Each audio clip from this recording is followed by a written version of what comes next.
Police का तो काम है एफआईआर काटना, फर्स्ट इन्फॉर्मेशन रिपोर्ट। वो तो बैठा हुआ ही वहां पे, जो उनका छोटा मुंशी, बड़ा मुंशी, हेड जो आपने बैठाया हुआ है, आईओ बैठा, जो भी एसएचओ, उसका तो काम ही रिपोर्ट दर्ज करना है ना। पुलिस एफआईआर दर्ज करने से कतराती क्यों? सर देखिए ना, आज से कुछ साल पहले एक बड़े ईमानदार पुलिस ऑफिसर रहे हैं, उनसे मेरी बात हो रही थी। मेरे कजन की ही एफआईआर 3 दिन डिले हुई। जब मैंने फोन किया उसके बाद कटी। वो गरीब 3 दिन गाड़ी चोरी की एफआईआर कटाने के लिए जाता रहा थाने, अब आए तब आए, परसों आए और ये होता। तो मैंने उनसे पूछा कि इफ्तारी का वक्त, मैंने कहा सर ये क्या पुलिस आपका काम ही नहीं कर रही है? तो उन्होंने बड़ा अच्छा जवाब दिया। उन्होंने कहा आसिफ बेटा, ये पुलिस का काम ही नहीं है। पुलिस का अब सिर्फ सिंध पुलिस का एक काम है, जो पावर में है उसको पावर में रखना, बस that's it.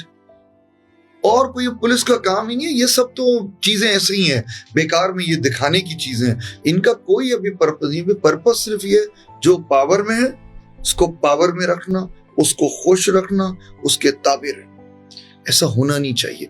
Police should be independently operating. अब देखिए ना, जब लोग पैसे देके थाने में लग कर आएंगे, कोई किसी पॉलिटिशियन से कनेक्टेड होगा, वो क्या काम करेगा?